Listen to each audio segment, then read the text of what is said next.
RM Sotheby's is the world's largest collector car auction house by total sales. They are the preeminent market maker of high-quality collector cars and collections, regardless of size or complexity. By working in partnership with the Sotheby's team and its network of 80 offices in 40 countries, RM Sotheby's has established the largest client network of any collector car auction house in the world.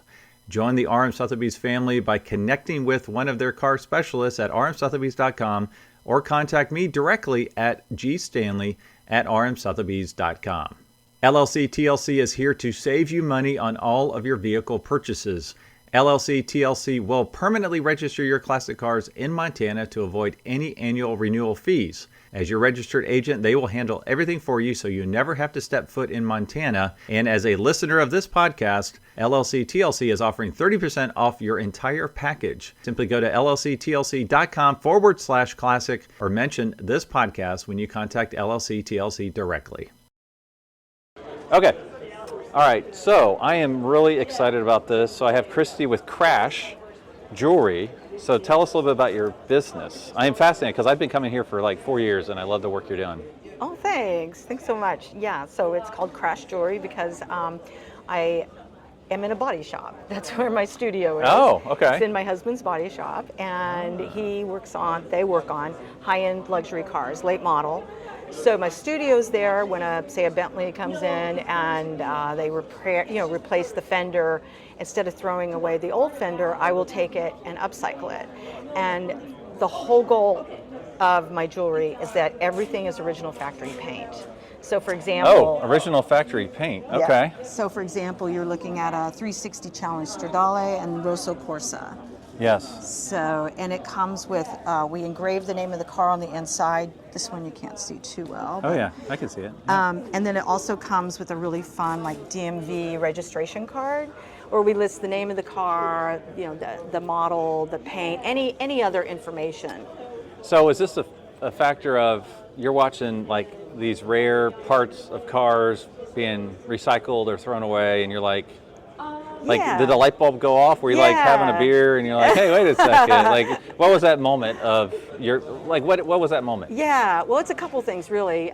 First, I was at an art opening and I saw someone that was making art out of pieces of cars, but they were sort of welding them together in a very abstract fashion. Okay. And a friend of mine that I was with said, kind of jokingly, oh, Christy, you should make jewelry from from the Dan's car parts. And I was like, that's kind of cool, because it was about 12 years ago, and I was making jewelry out of sterling silver and gold, and metal prices like now are going through the roof. So this was another way of working on something that's alternative, something different from your traditional precious metals, but still has the same cachet, I think. Yeah, so tell me about the upcycle process. So how does that work? Do you send it overseas and somebody... No, so this is for Is example, it you with a hammer in your living room? No, I've got a big studio. So here's one of the guys at work removing a fender, and here's Dan cutting up a hood. Okay. And then once they do that, they give it to me in kind of smaller pieces. Oh, okay. Yeah. And then from there, it's a very low-tech process, although we are using laser technology now.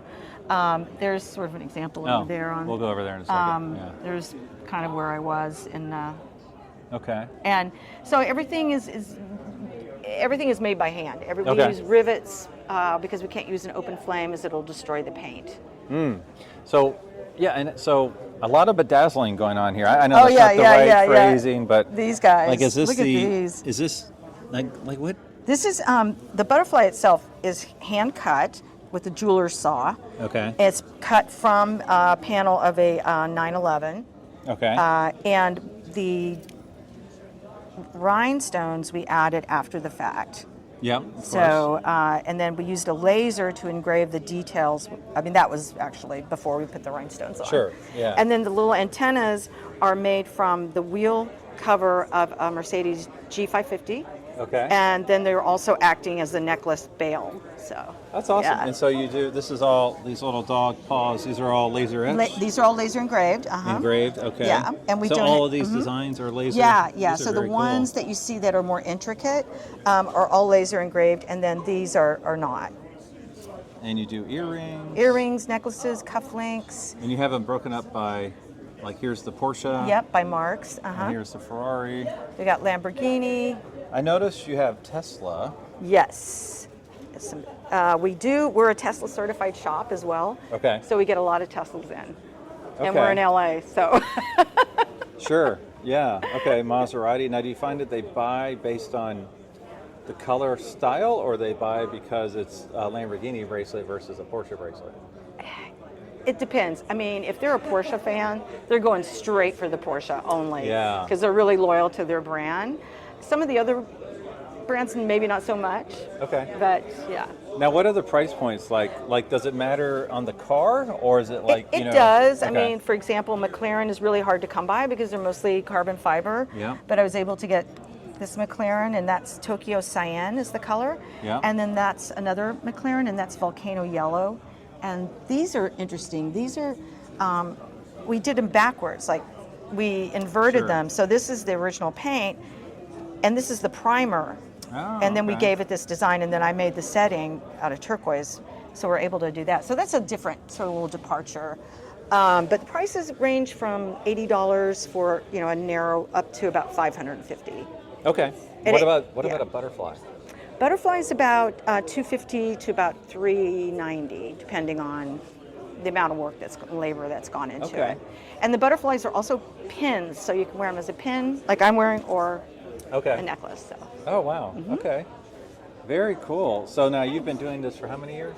12 years. 12 years. Yeah. And now you're at which shows? Because I've seen you at quite a few. Yeah. So, well, for Car Week, we're here at Automobilia Expo, and then we go over to Retro Auto on Thursday, and then I'll be at the Concorso Italiano on Okay. Saturday. Yep. And then we also do Amelia Island, Hilton Head. Gosh, we're traveling to do a women's summit in Indianapolis, so we're doing quite a bit of traveling. Wow. Yeah. Okay. Now, what's the best way my followers can learn more and buy some of your wonderful jewelry? Sure. Yeah, it's crashjewelry.com. Okay, and obviously the name came from how the cars, how Right. you get the parts, Right. Right. So is there some next gen jewelry or something you're working on, like that is, I don't know, like you're always trying to come out with something new, Yeah, right? we are. We're making. We'll have these at Retro Auto. We have sculptures made out of Porsche, actually, of dragonflies that you can hang on the walls. And we're doing big butterflies as well. We're adding them to furniture, like small decorative tables. Oh, wow. Okay. And we're doing Christmas ornaments. We're doing. We're working with Cadillac now on some ornaments. Yeah, we're thinking of wind chimes. We're thinking of everything we can. Sure. You know. That's so brilliant. Yeah. Well, thank you so much for being on the Thank Collector you. Car podcast. I appreciate it. Thank you.